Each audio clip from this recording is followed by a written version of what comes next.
Welcome back, Honors. All right, so, why am I so excited? Why am I so excited, you ask? Well, I'm really excited because I'm not going to lie to you. I think today was probably, I'm throwing probably straight out the window. Today was the best day y'all have ever had in class. I was so enthusiastically impressed with how y'all were discussing and doing your warm-ups together, and it was a team effort, and it was just so so impressed with how well y'all did today. Want to shout out a couple of people today. Definitely want to shout out Layla and Jenna and Rachel Merriman and Tiana and Alyssa, right, for taking big steps today and making sure that they were reviewing actively and answering questions in class and really awesome stuff. Please, more of that, all right? More of that. More of that every day, all day long. Absolutely fantastic. I just wanted to take a second and say I'm super proud of y'all, right? Absolutely super impressed by y'all. Now, but before we go any further, we got to kind of pick up where we left off in class. We were talking about kind of the bias of Roman society, right? We were talking about how, the plebs are being a little bit mistreated, right? We talked about how, the patricians are going to do this big bread and circuses thing to try and keep these plebs distracted.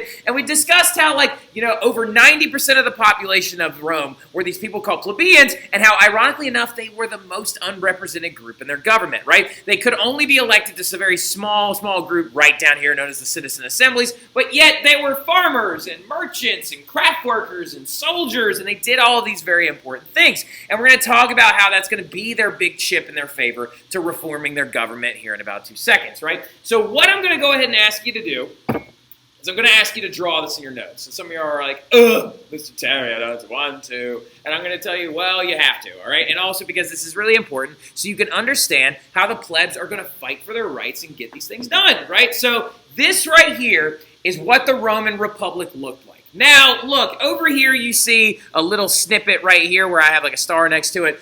It's not actually this simple.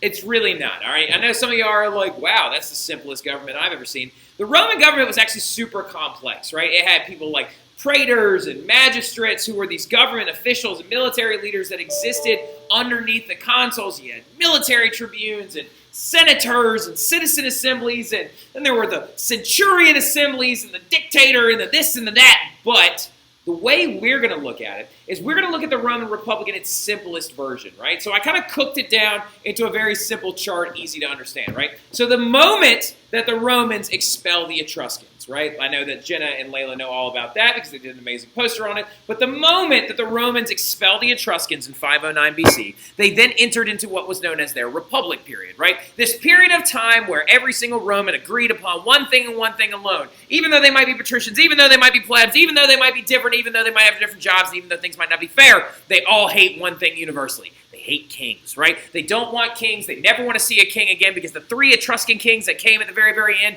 just really drove them nuts, right? You had, I think it was Tarquinius Superbus was the very last one, and then Tarquinius Priscus, and then Servilius Tullius were the last 3 Etruscan kings. That really just drove them mentally insane. They were like, we will never have a monarchy ever again for as long as we live. We are now moving to what is known as the Republic, right? SPQR.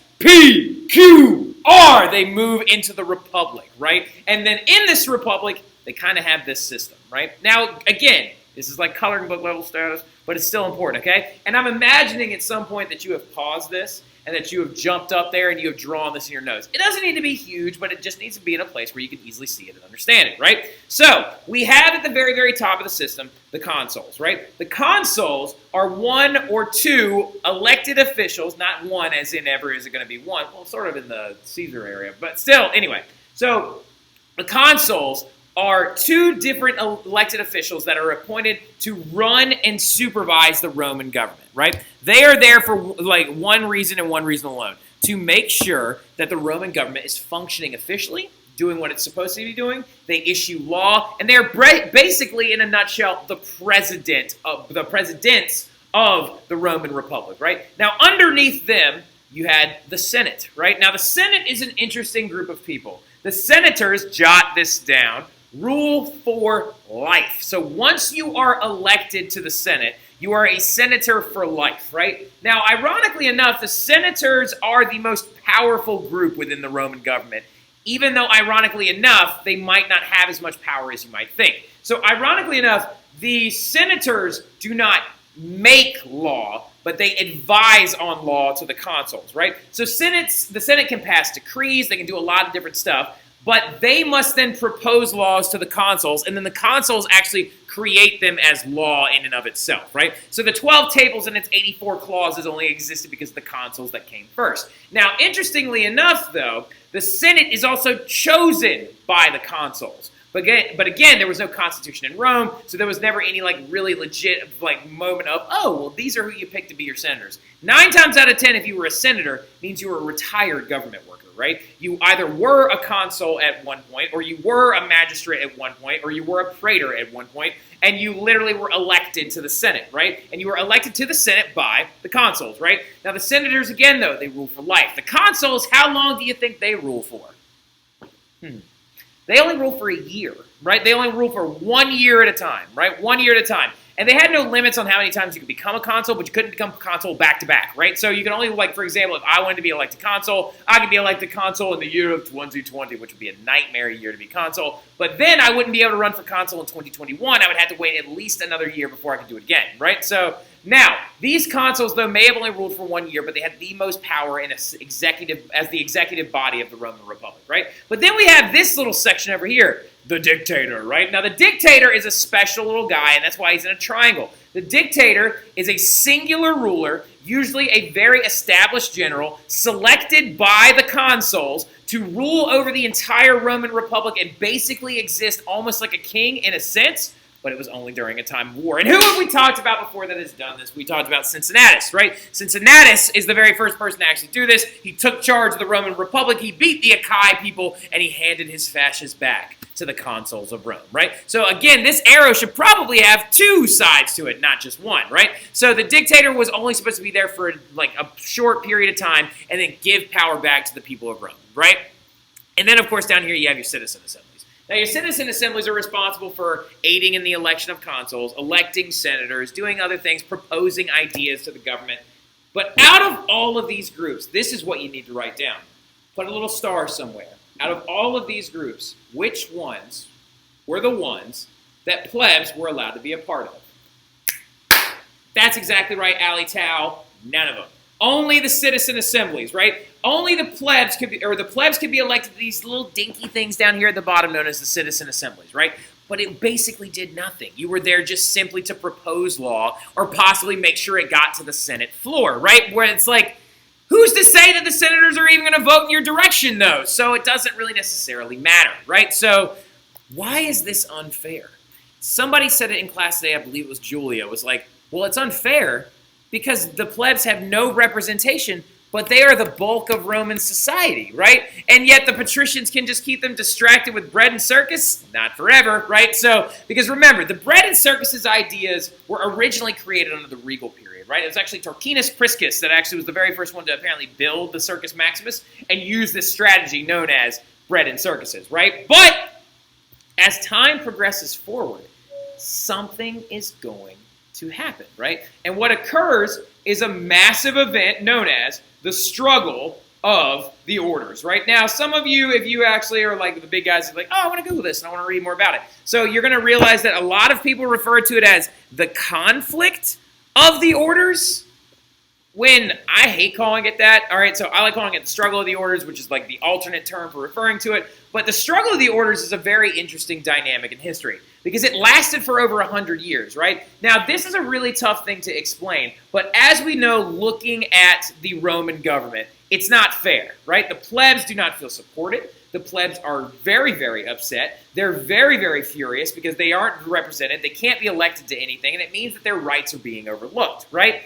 So the plebs decide to start holding this event known as the Struggle of the Orders. Now, I don't mean that they stood up and they were it is time for the Struggle of the Orders. It's not an event like that. It's a trend that swept through Roman history. It lasted for over 100 years. Some historians believe it lasted anywhere from 500 BC all the way to 289 BC, right? And so the big thing about the Struggle of the Orders is it was momentary things that happened over that time period where the plebs decided to fight for their rights and get new things accomplished, right? Now, new laws because of the Struggle of the Orders are going to be passed, right? Things like plebs and patricians are going to be allowed to get married. Write this down. The 12 tables would be posted in the forum. And then also a new group is going to be added to the government known as the Tribunes, right? Now, interestingly enough, though, how did they pull this off? How did they pull it off? Like, they got the 12 tables posted in the forum, so at any point, if they believed someone was violating their rights, they could just go to the 12 tables and be like, there it is, there's the law. I can't read, but I know it's up there somewhere, right? So that's a huge moment. Then they also made it so plebs and patricians could get married, because ironically enough, back before the struggle of the orders, let's say Avon Rafidi was born as a pleb, and then Tiana Parks was born as a patrician, right? Avon could make the most money in the world. Could, like, literally be the person that Brooke Murray was betting at the Circus Maximus, and she makes all of her money and ends up being one of the wealthiest people in all of Rome, but it doesn't matter. Because before the struggle of the orders, if Avon was the wealthiest person in Rome and she was born a pleb, she's still going to forever be a pleb. It doesn't matter. And Tiana could have been one of the wealthiest families ever, but then she could have squandered her family's wealth and have absolutely no money, but she'll still be a patrician, right? So the interesting part about these new laws that allowed plebs and patricians to get married was the fact that now you can possibly move through the classes a little bit, right? If a pleb were to marry a patrician, that pleb then becomes a patrician themselves, right? So now, with this though, again, some of you are still like, well, Mr. Terry, you still didn't explain how they pulled this off. You still didn't explain why the struggle of the orders is so important. And look, hold on, really quick, Carly Bourgeois, I know you know it, all right? And the answer is because the plebs realized something very important. The struggle of the orders and the things that happened because of it would never have been accomplished if the plebs did not realize that they actually held all the real power of Rome, right? They held all the power because they are the military. They are the merchant class. They are the craft working class. They are the farmers. So let's think about that for a second. There are 3 parts to the Roman society that are now all dependent on the plebs.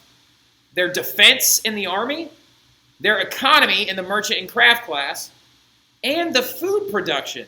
So you know what the plebs just did? They were like, I quit. And they just went on boycott. They went on strike, right? Literally, repeatedly. When Rome was being threatened with invasion from an outside tribe, the plebs were like, you need us to fight them off. We're not going to do that until you agree to fix the government. So multiple times over 200 years, over 100 years, but also over several hundred years, you're going to see the plebs go repeatedly on strike, right? To get these things accomplished for them, right? So they went on strike, okay? So they did these massive things that actually got everything accomplished. And the biggest change that's going to occur, though, is the government is going to be reshaped, right? And the way the government is going to be reshaped is there are going to be new orders that are going to be added. There are going to be more fair ideas that come forward. And what is going to occur? Boom, right here, okay? So now what I need you to do is hit pause and take a second and just go ahead and draw this in your note. This is the second phase of the Roman Republic, the more fair phase, the post-struggle of the orders phase. Okay, I'll give you a hot second to go ahead and do that. Well, okay, there we go. Welcome back. I know some of y'all probably didn't even pause it, and you're probably freaked out why I'm still talking because you're supposed to pause it, draw this in your notes, right? So let's talk about it really, really quick, how it was changed a little bit. Also, really fast, some of you are probably, never mind, we'll bring it to it. All right, now, look, check this out. Very, very important that we understand this is a massive change from that first phase of the Roman government, right? Now, originally we had the dictator, the consuls, the Senate, the citizen assembly, but a new group has been added, right? And that new group are referred to as the tribunes, right? Now, early on in the struggle of the orders, only a couple of tribunes were added, okay? Now, these tribunes, though, were councils of plebs, right? So now, much like our House of Representatives or our House of Commons, there was a group of people added that were supposed to represent the most common classes of the Roman Republic, the plebs, right? And so the Council of Plebs was added, and they were referred to as the tribunes, right? So the tribunes were a group of plebs that were given one huge, amazing piece of authority and power. And the power that they were given is they were given the ability to advocate for the plebs. So if the Senate wanted to pass a law that they believed was going to be unfair to the plebeian class, they would be like, oh, no. That is vetoed, right? Because boom, that is the power that they're given, right?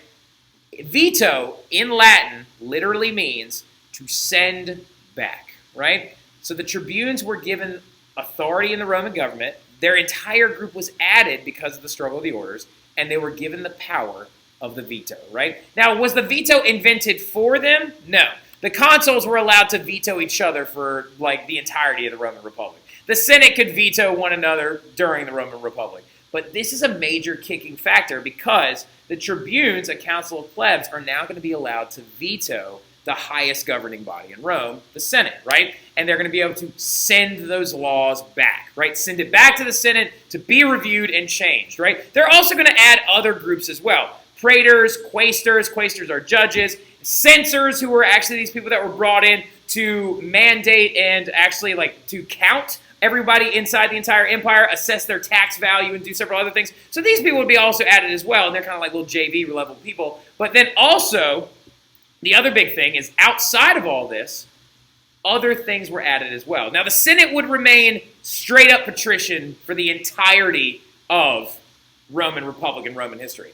But eventually, it even got to the point where the consuls were one pleb and one patrician. So the struggle of the orders is a phenomenally important event, an absolutely huge important event. And you need to make sure you know it, okay? Now, so the struggle of the orders is what we just spent the last, 10, 12 minutes talking about, right? 10, 12 minutes? Yeah, it's about the last 12 minutes talking about. Now we're moving on into something else, okay? So now what I need you to do is draw a line in your notes, right? Draw a line in your notes, and we are now going to begin the point in Roman history where we're studying their dynamics on a chronological level, okay? So now we're moving into Roman history, discussing it from a marquee set of events, and we are literally going to move forward and be like, well, this event caused this, and that caused this, and this caused that, and then did a link.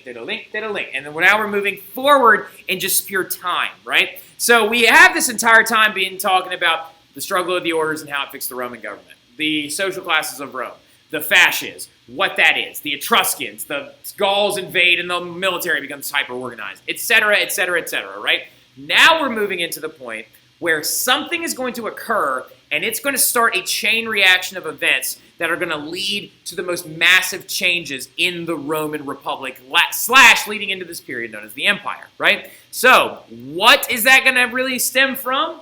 It's mainly going to stem from this idea of conquest, right? So now look, the Roman model for conquest. All right, so now look, the Roman model for conquest is not what you think it is, all right? Now, most of you, when you think about Rome, you think about this Rome, right? You think about this version of Rome. You think about Rome at its empiric height. I know all my Latin kids in the house are like, that's what I think of when I think about Rome. I think of, wow, like something that is absolutely huge, because literally our language today, English, is derived from Latin due to the fact that the Romans took over Great Britain at one point, right? Which is, of course, where English comes from. Or it's actually originally called Anglish, but still. Now, anyway, this is the Rome you think of. But Rome didn't start out this big, right? Rome actually started out much, much smaller. As we remember, just a small city-state right on the inside of Italy in the central area, right? But how are they going to get from being just that one small city-state to everything in red that you just saw on that map of Europe? How are they going to pull this off? What are they going to do? How are they going to do it? Well, what you need to understand is that Rome never planned to get that big, all right? So, like, the idea originally was to divide, explore, and conquer, but just the Italian peninsula, right? Now, early on, when the Romans were expanding, after they expelled the Etruscans, and they took over the Samnites and the Umbrians and the Sabines and all these other groups that existed in Italy, the idea was like, oh, well, we were invaded by the Gauls in 390 BC, and we were destroyed so savagely that we realized our military needed to be rebooted, right, redone. And what they're going to realize is they're like, man, we're never going to be able to survive with this dinky army, right? And so in 390 BC, they begin to fortify the city, restructure the army, and move more towards what you would know as a legion system, right? 5,000 troops and individual units known as a legion, right? And they'll be like, oh, this legion go with that general over there, this legion go with that general over there. And they use their system to divide and conquer the Italian peninsula, right? But eventually, they're going to run into a new enemy. And what will start because of this new enemy is what's known as the Punic Wars. So they never intended to get to empiric size. Never actually planned on doing it. But by 272 BC, all of the Italian peninsula is under the control of the Roman Empire, or not the Roman Empire, of the Roman Republic, right? Because we know in 509 BC, expel the Etruscans, the Republic starts, right? But in 272 BC, towards the latter phases following the struggle of the orders, following that finally being done, right, the peninsula is now completely under Roman control, right? A rivalry, though, is developing across the Mediterranean. We could be telling a very, very different story of history right now if we instead told the story of history as if things went a little bit differently. But Rome had a rival Rome had a group of people across the Mediterranean Sea that were larger than they were, wealthier than they were, potentially stronger than they were, had a navy and the Romans didn't, and literally should have been crushed by this other side, but Rome played its cards just right? And they ended up being able to actually expand and take over a huge swath of land, right? And these people are known as the Carthaginians, right? Or Carthage, okay? Now, jumping down to this map really, really fast, okay? That right there is Carthage, okay? So Carthage is in northern Africa, in modern day, I believe, Tunisia, all right? It's either in Tunisia or Algeria. Now, really quickly, though, as you can see in the purple, Carthage was a very large, bordering on empire, right? Carthage was very, very large. They controlled Sardinia, they controlled most of Sicily, they controlled the southern end of Spain, and also the entire North African coast in the Mediterranean. They were such an advanced group that they controlled sea trade, and ironically enough, guess who started them?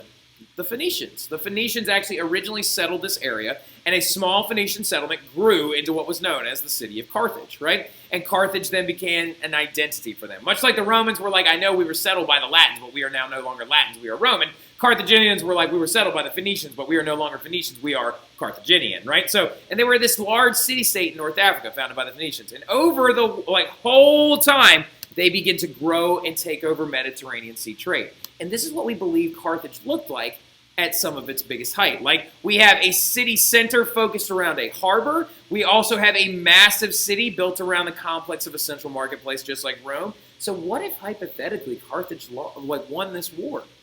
We could be telling a very, very different story right now. I could be teaching you the unit on the great Carthaginian Empire, right? But we already know, spoiler alert, that Carthage is going to lose to Rome, right? But the biggest question is how and why, right? So what ends up occurring is the very first battles start over the island of Sicily, right? So in Sicily, there is a you could segment Sicily into three parts. You have, one, the Carthaginian side, which is to the west. Two, the Syracuse side, which they're Greeks, and they're over to the east. And then three, you have this little nugget right up top that belongs to the Romans, right? So, because Romans are not going to allow anything to just sit there and be unattended to, right? And the very first war broke out because Rome had some allies that were actually a bunch of pirates, and a small city of Syracuse, right? But the big thing about it is Carthage is a very large group that is threatening to take over all of Sicily. So Rome allies with the Syracusans and actually strips Sicily away from Carthage, right? Now the issue is in the First Punic War, though, Rome is going to have to fight on the water, right? Because Carthage is a naval powerhouse. They are dominant. And what type of boats do Carthaginians use? They use what you refer to as a trireme, right? Exactly like the same design that the Greeks and the Athenians used. Triremes were originally invented by the Phoenicians, and the Phoenicians then showed the Greeks and then the Carthaginians how to use them, right? Well, the Phoenicians founded Carthage, so of course that they were there the entire time. But a trireme, as you know, being the 3 rows of oars and then also having the bronze battering ram on the front, right? But here's the issue. In the First Punic War, Rome was going to need a fleet of these, and they didn't have any. And also, how are they going to learn how to make them? All right, so what are they going to do? Rome decides to build a navy by cheating. All right, so what they end up doing is they find a couple of sunken Carthaginian ships off the coast of Sicily that they know are there. They dredge them up from the bottom of the Mediterranean Sea, and they look at them and they reverse engineer their own triremes based off these sunken Carthaginian ships. And Rome builds a massive navy and gets its allies together and allies with the city of Syracuse and strips Sicily away from the Carthaginians. Literally, right here. They expanded from here, they took this entire area over, and eventually left Syracuse alone for a time, right? They would then eventually go off and take over Syracuse as well, and they also took over Corsica and Sardinia. So they just stripped a large area of that territory away from the Carthaginians, right? Now, during this entire time, though, who was leading the Carthaginians? The guy that was leading it in the First Punic War was a man by the name of Hamilcar, right? Hamilcar was the most famous Carthaginian general that had existed up until this point, right? And Hamilcar lost the First Punic War to the Romans, right? He lost that First Punic War, and now Carthage is being forced to give up parts of their navy, pay reparations, and agreeing to give Sicily over to the Romans, after they literally used Carthaginian sunken ships to create their own navy and beat the Carthaginians back, right? Wow. Hamilcar is very upset, and he trains his son Hannibal to hate the Romans even more. And we're going to stop right there. We're going to talk about Hamilcar and Hannibal. We're going to review the First Punic War and all that other stuff tomorrow. But I hope you guys have a great evening, and I'll see y'all then. Y'all have a good one.